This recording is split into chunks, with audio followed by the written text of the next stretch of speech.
that this could happen, or did you kind of think it's still going to be a growing progress? Well, we did have a lot of young players on the floor, and we hope that they'll learn from it. The unfortunate thing is we had some experienced guys on the floor that were breaking down, and I thought we were beyond that. About Green asserting himself a lot more in the second half. He's dynamic. He's a guy that seems to have a real good feel for what his team needs at a particular time. In the first half, a couple times, I felt like we were in good shape, and he would just go get a basket. They needed a basket, or in the second half he did the same thing. He's got that innate ability to recognize it and go impact the game that way. Anthony Clemens, other than fouling out, I mean, he seemed to really give you a spark from the point guard position and defense. Well, he really fought defensively. He played intelligent offense. He attacked the basket. He took what was there. He didn't force anything. He did not play like a freshman. And then Mike, kind of second straight game. I think what happened with Mike, he made the basket, they wiped it off, said he traveled, and then he missed a couple of wide open shots, and I think that got him a little bit sideways. And then I went with Josh. Josh was hitting, so he didn't play as much in that stretch. Went back to him, and then we needed offense, and we also needed defense. I mean, that's the trouble with this team. You got to score, but then you have to have matchups defensively that make sense for us. And who's guarding Green, who's guarding Eddie, and who's guarding Brown. And those three guys are terrific because they can all shoot threes, and they can all go off the dribble, and they can all pass. So it really stretches you in a big way. And our post guys were solid. It seems like a pretty quiet 18 points for Robert Brown. It wasn't to me. I mean, I thought he was terrific tonight. I thought he was really good in both halves. And I also think he defended. He was battling.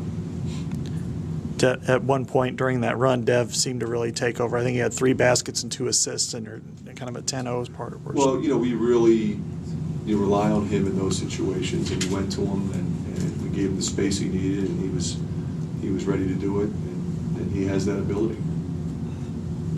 Was it the defense, Fran, from the point you made that run to get within one possession at the end of the game, it concerns you more than the defense you played the first part of the game?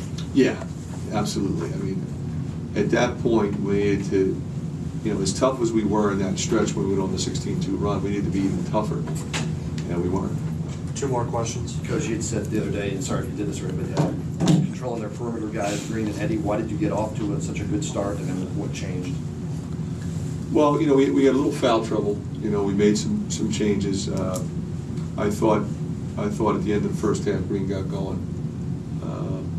The 2 isolations with Brown in the first half on Oglesby, that was a tough 2 calls. The game was close, and we were obviously frustrated with those at that particular time. But I felt like, whenever they felt us coming, they were able to, maintain their composure offensively and utilize the skill set of any one of those 3 guys in the appropriate way. And I think when you do that, not one guy going for himself. It was, one of those 3 was going to do it, and that's what makes them difficult to defend. I mean, you got 3 guys going off the dribble, and you can't give them slack because they're going to pull up and shoot it. And the post guys have gotten up to a pretty good. I thought Marksdale and Raines were good. They scored enough. Obviously, Marksdale did, but they get enough baskets, so you got to defend those guys too. You had been out rebounding people about 4 per game. What was the difference tonight in terms of their being better on the boards than you guys? Well, I think it hurt us that Woodbury got in foul trouble early. I mean, we need him against this team. We need him.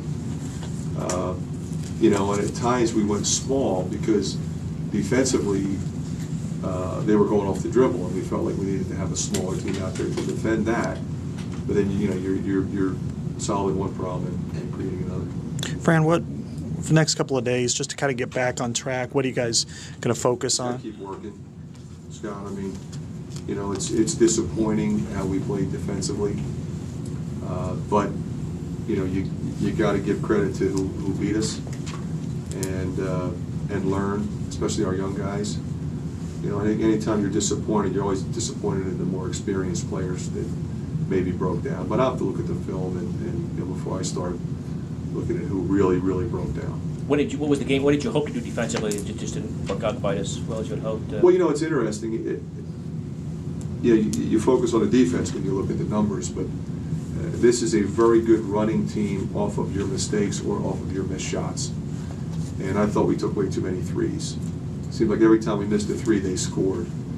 And that was what we told our guys, you know, and we settled, you know, a fair amount of times for threes that were okay, you know, we were kind of open and they didn't go in. If they go in, it's great. If it doesn't go in, then they're scoring, and that was clearly problematic for us.